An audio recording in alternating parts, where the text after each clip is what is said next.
జయ హో పత్రిజీ. ఈ చక్రం ద్వారా లాభాలేంటి? ఈ చక్రం ద్వారా గౌరవం, చిత్తశుద్ధి, మూల శక్తి అయిన సంకల్ప శక్తి ఓపెన్ చేయబడతాయి. మన యొక్క శక్తి మనకు తెలుస్తుంది, మనపై మనకు కంట్రోలింగ్ వస్తుంది, ఆత్మగౌరవం పెరుగుతుంది,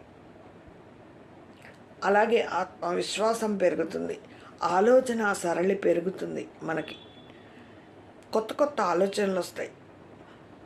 మనలో ఆత్మవిశ్వాసం పెరిగి అంతర్గత శక్తి పెరుగుతుంది. ఆ లక్ష్యం చేరుకోవడానికి ఏదైతే తపన పడుతున్నామో దాన్ని రీచ్ అవ్వగలుగుతాం. అదే అండర్ యాక్టివేట్ అయిందనుకోండి, ధైర్యం లేకపోవడం, ఒకవేళ మనసులో ఉన్న అబ్బో నేను చేస్తానో చేయలేనో అనే ఆ వ్యతిరేక భావనలు కలిగి ఉండడం వల్ల ఒక అడుగు ముందుకు వేసేవాళ్ళల్లా ప్రతిసారి వెనక్కే వెళ్ళిపోతూ ఉంటారు. ఓవర్ యాక్టివ్ అయితే ఎలా ఉంటారు? కోపం, అహంకారం, అహం అనే వర్గాలతో ముడిపడి ఉంటారు. వ్యతిరేక భావనలు కలిగి ఉంటారు ఎప్పుడు. మరి వీటన్నిటికీ దారి తీయడం వల్ల నిరాశ, నిస్పృహ, చిరాకు, ఆ చెయ్యాలనే సంకల్పం కూడా తగ్గిపోతూ వస్తుంది వాళ్ళలో.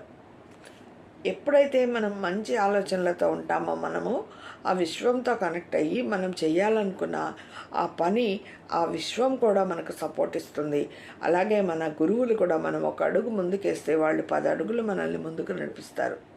ఎప్పుడు మనం వెన్నంటే ఉండి మనకు సహాయం చేస్తూ ఉంటారు, సపోర్ట్ చేస్తూ ఉంటారు. మరి నేను సువర్లోకంతో కనెక్ట్ అయ్యి ఋషిగా ఎదుగుతున్నాను.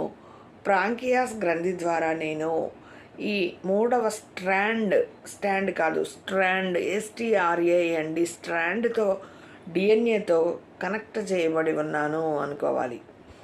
దీని ద్వారా నేను ఏదైతే ఆ మూలం నుండి విశ్వమూలం నుండి ఫీల్ అవుతున్నానో నా వాస్తవానికి నేనే సృష్టికర్తను దానిని అనుభూతి చెందుతూ మనకు అవసరమైన భౌతిక, ఆధ్యాత్మిక ప్రగతులను సృష్టిస్తున్నాను అనుకుంటూ ఉండాలి. ఇది సంకల్పం. మరి ఇంకా సాధనా సంకల్పం ఏంటి? నా మణిపూరక చక్రంలో ఉన్న సరికాని శక్తులు అన్నీ క్లీన్ చేయబడాలి.